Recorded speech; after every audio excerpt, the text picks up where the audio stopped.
Hello, and here we are for the first of two videos looking at integrated marketing communications, or the promotion function with respect to the marketing mix. And the marketing promotion has existed for years. Marketing communications has existed for years. And in maybe the last 15 years, there's been a greater emphasis on what's known as integrated marketing communications, or IMC. And um, as I said before, marketing promotions, marketing communications have existed. The IMC concept is newer, and it's not really revolutionary. It's really common sense, but as we'll find, sometimes common sense is difficult to implement. And so the difference between integrated marketing communication and marketing communication, right, the integrated portion, is that the focus on in integrated marketing communication is on kind of the different components of the marketing communication mix working together, right? And rather than let's say advertising going and doing its thing, and direct marketing going and doing its thing, and uh, personal selling going and doing its thing, these various components are supposed to work together. And so what we'll do over the next two discussions is in this discussion we'll give a more formal definition of integrated marketing communication. Will identify the major components of marketing communication, and then we will discuss one of the components. And then in the second part of this video, or the second video, we will discuss three other components of marketing communication. So let's do a little brief definition of integrated marketing communication. Got my handy dandy specs here, and it refers to integrating and coordinating various marketing communication components to deliver a clear, consistent, and compelling message about an organization and its products. So again, integrating and coordinating various marketing communication components to deliver a clear, consistent, and compelling message about an organization and its products. And so, key thing there, as I mentioned before, is that there's integration and there's coordination among the various marketing communication components. Another key aspect of that definition is what I like to refer to as the three C's: clear, consistent, and compelling. And sometimes what happens, or what's happened before there was integrated marketing communication, is that there certainly wasn't much consistency, right? And if you think about, you think about an organization now. I mean, you pick an organization, and maybe you start looking at perhaps several different kinds of its, several different examples of its marketing promotion. And do you find consistency across the different the different forms of marketing communication? And right, do you find is there a consistent message, for example? So one of the things that I like to do when I do this in class is I like to go to the John Carroll website, and I like to look at uh, various departments in both the Boulder School and the College of Arts and Sciences, and I just look at the faculty profiles. And there is so much difference between departments in terms of, if you look at a particular department, right, and you look at faculty profiles, and then you compare what you see in that one department to another department, right, there's so much difference. Like some departments, they don't have pictures of the various professors. Some departments have very limited information about a particular professor. Um, some departments have black and white and color photos of their professors. Some Some departments have the professor's office hours. And so there's a lack of consistency there, right? And so when we're talking about consistency, we're saying, hey, look, if somebody's looking at this and they'll go across, kind of different platforms or different departments, are they seeing a consistency, right? I mean, it's like, why is somebody not having a picture? And if you think about it, if you see a picture, right, if you're 18-year-old or you're 17 years old and you're looking at a university and you start drilling down to faculty profiles and you look and you see a picture of a faculty member and that picture is in black and white, if I ask you to play word association, give me a couple of words or give me a phrase that describes black and white photos. Old is one that comes to mind. Not up to date is another one. And certainly if you're a university, for example, you probably don't want that to be a message that you're sending out to prospective students. Okay. So again, the clear, consistent, and compelling, right? And so as I said before, integrated marketing communication makes a lot of sense. But the ability to do the integration and the coordination with the vision of providing a clear, consistent, and compelling message is much different to accomplish in real life. Okay. As I said before, the components should work together. The challenges with them working together are myriad, right? One is that in many organizations, these different components, which can include, right, and you go to different organizations and they're going to have different makeups, but the components of the marketing communication or integrated marketing communication mix can include advertising, direct marketing, online marketing, personal selling, public relations, and sales promotion. So again, advertising, direct marketing, online marketing, personal selling, public relations, sales promotion. And so again, in many organizations, these different components have often had an adversarial relationship.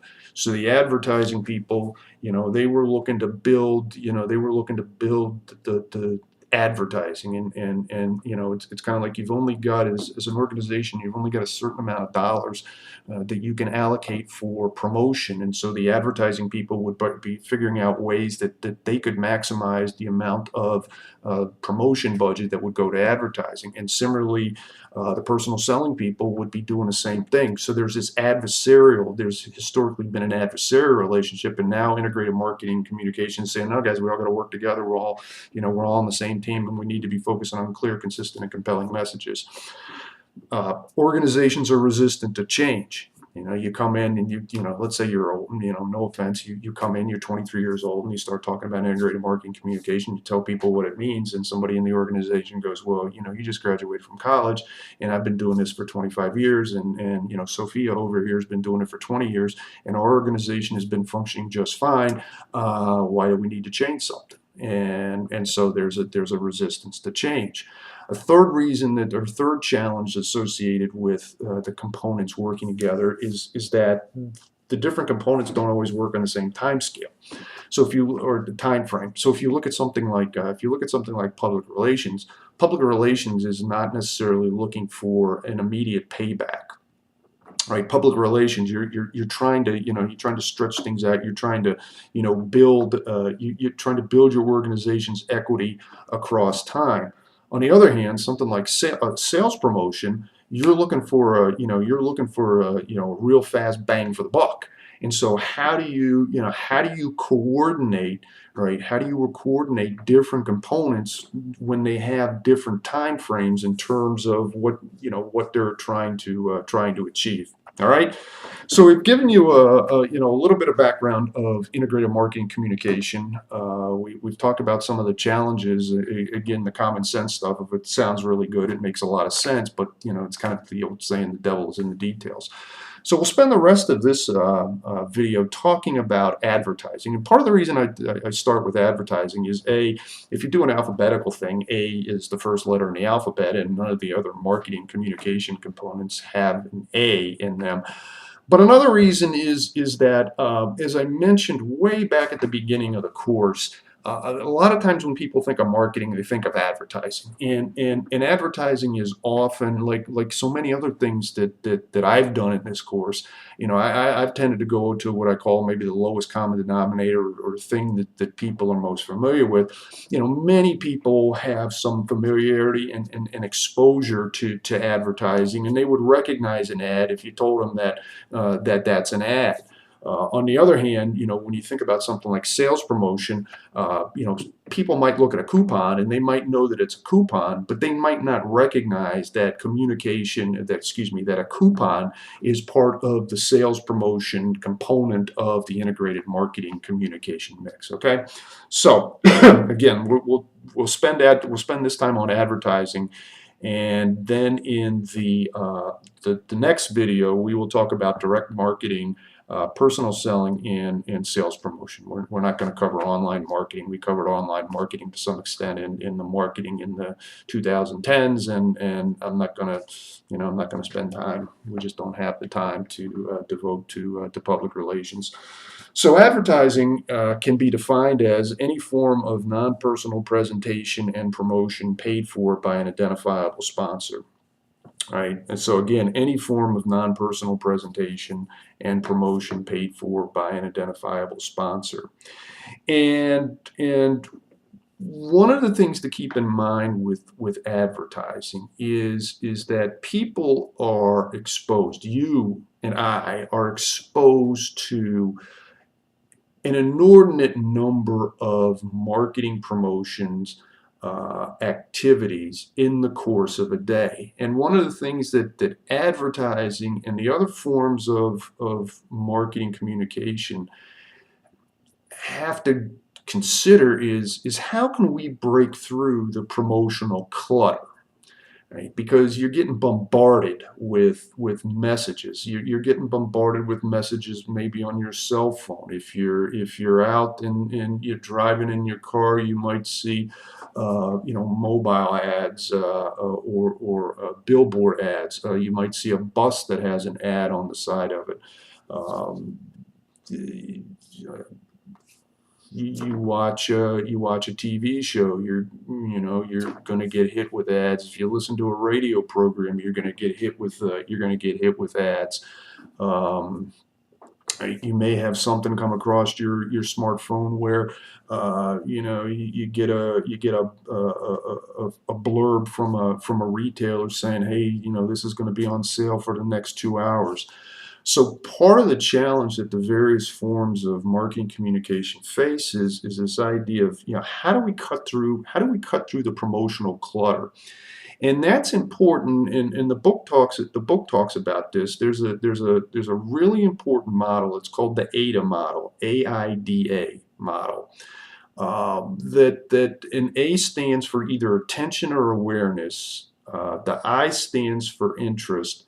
The D stands for desire, and the second A stands for action. So again, AIDA refers to attention or awareness, interest, desire, and action. And a key thing is that you don't get action, right, unless there's desire. You don't get desire unless there's interest. You don't get interest unless there's attention and awareness. And you don't get attention and awareness if somebody's basically blocking things out, right? So if you think from an advertising, if you think from a television perspective, for example, which is, television is one media that can be used to advertise. One of the challenges with television is through the adoption of technology is that when I was your age, if you wanted to change a channel because there was an advertisement on, you had to get out of wherever you were and you had to walk over to the television set and you actually had to turn a knob. Right. Well, now, that we live in a whole different world. And so if I'm an advertiser, and I was figuring, back when I was your age, right, you're figuring, well, okay, a lot of people are lazy. They're not going to get out of the chair. They're not going to walk over to the TV. They're not going to change the ad, right? So at least back in the day, you'd have the opportunity, if you put an ad on TV, you'd have the opportunity for awareness, right, or attention, because you couldn't get around. It was difficult. You had to make a physical effort to get around the ad. That's no longer the case.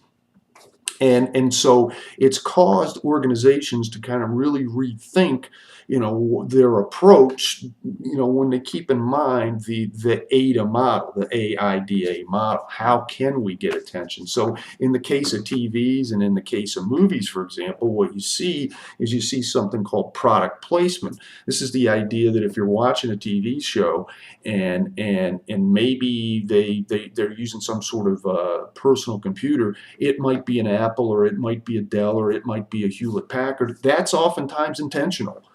Apple, Dell, or Hewlett Packard is actually paying the TV show to have that product used in the TV show. And there's like, you can't zap through that, right? Or you're going to miss, some content of the particular episode. All right, so again, one of the real challenges is how do we cut through the clutter? And advertisers think about, well, how can we cut through the clutter? And one of the ways that advertisers can cut through the clutter involves what is known as message execution. What approach should we take with our ad in order to be able to cut through the clutter? So there's a lot of different ways that advertisers can approach this, right? There's what is known as a testimonial, right? And a testimonial is exactly what it sounds like. Somebody or somebody's is basically given a personal experience with a particular product. So you'll see this a lot of times with for example, products that are health related or weight related products, and you see the before and after photos, and somebody says, "Oh, I never realized I could lose 300 pounds," right? And this is what I did, and you see the before and you see the after, and so that's a testimonial. Right. Another way that organizations can execute ads is through music, right? So you get some kind of a music thing, right? And so what's happened is that I'm a classic rock kind of guy, but you see sometimes that classic rock groups or classic rock artists, they sell out because they allow their music to be used to support a particular product. And you can think of advertising jingles that have a musical bent to them. A third way, and again, we don't have time. I mean, I'm already at 17 and a half minutes. We don't have time to go through every type of message execution, but another way that advertisers try to cut through the clutter is with humor. And you got to be really careful with humor. If you think about from a marketing, you've got to be very careful with humor. Humor tends to be very culture specific. So if you're doing ads in the U.S., the stuff that would be humorous in the U.S. That might not be seen as humorous in France, and vice versa. All right, so we've talked about several ways that advertisers can execute messages. There's also one of the things with advertising is a decision that organizations need to make is which advertising media are we going to use for our ads. And one of the things that we've seen over the last 10 years is a lot of advertising dollars migrating to mobile platforms. And you think of something like a Facebook or a Google or things of that nature. And again, as I mentioned earlier, right, the kind of the adversarial nature, a lot of the money that's now getting funneled into advertise or online platforms is coming from primarily television advertising. And so the television people aren't real happy about this, and so things that marketers are looking at when they're looking at the various media, they're looking at a couple of things. One is they're kind of looking at the trends of usage of particular media, and again, that's why mobile platforms are increasing in importance, right? That's why things like magazines and newspapers, and to some extent radio, are lessening in importance, right? I mean, newspapers are like a dinosaur, and as a result, what you see is not as many newspapers as when I was your age, and even the newspapers that still exist, they may not publish on a regular basis. So, for example, I have subscription to the Cleveland Plain Dealer. When I first moved out here, it was 7 day a week home delivery. A few years ago, the Plain Dealer basically said, well, we're going to publish the paper 7 days a week, but we're only going to deliver it 4 days a week. And those other days, you're either going to have to go to a store that carries the paper, or you're going to have to access the paper online. And so there's been that shift with newspaper. They're also looking for segmentation opportunities with respect to the various media. So if you look at something like television, back when I was your age, you say, God, you keep on saying back when I was your age. Well, I just, part of it is that, sometimes you don't know what you don't know. And so there's still a lot of stuff that I don't know, and I'm not trying to diss you guys, but and I remember vividly when I went to work for the trucking company in 1979. I was put up for 6 weeks in the Bordentown Holiday Inn in Bordentown, New Jersey, and we got a grand total of 3 television stations. There was ABC, there was NBC, and there was CBS. That was it. Okay, that's why they called television broadcasting, right? Because you have to everybody, right? Everything in public TV did exist, but one of the things about public TV is there are no ads on, or there are no advertisements on public TV, and so you had ABC, NBC, and CBS. Right? Not a lot of segmentation there. Right? Consider what's available now in terms of television. Right? Yeah, ABC and NBC and CBS still exist, but you have all these like specialty type networks, right? So if you like home related stuff, you've got these home and garden channels, and if you like sports, you got like the ESPNs of the world, and if you like if you're female, you got the Lifetimes and the Lifetime movie networks, and okay, here's the plot. I got to tell you, guys are awful. I mean, every damn Lifetime movie, excuse my language, is like guys are awful, guys are awful, guys are awful. But the reason that this segmentation is important is because marketers can build a profile, right? They can build a profile of the people who are watching like Lifetime or watching ESPN or watching the home and garden channels, right, or the Food Network and things like that, and they can tailor the advertising to those specific segments, right? So television has tremendous segmentation. Radio has good segmentation as well. That's been facilitated by satellite radio, but one of the issues with satellite radio is that it doesn't tend to carry advertising. Right, so if you look at like a Sirius, right, SIRIUS, right, if you look at a Sirius, the number of different kinds of channels available in Sirius, right? They've really a lot of different segments, but there's no advertising.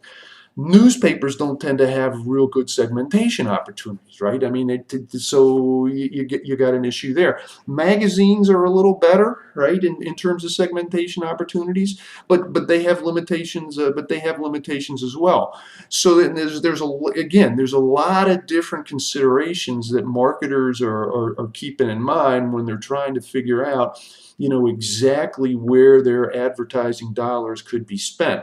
I know I'm running long. I knew I was going to run long on these two, the IMC1 and the IMC2. I always run long on these. Another thing that marketers, and another reason that stuff has migrated away from television towards the mobile stuff is that marketers are often looking for media that can appeal to more than one sense, right? That's where television is really good, sight and sound, right? Mobile tends to be sight and sound, but a nice thing about mobile, if we go back to the marketing in the 2010 thing, is that mobile tends to bring in a degree of interactivity that isn't available through television. All right, so we've talked a little bit. We've defined advertising. We've talked about IMC.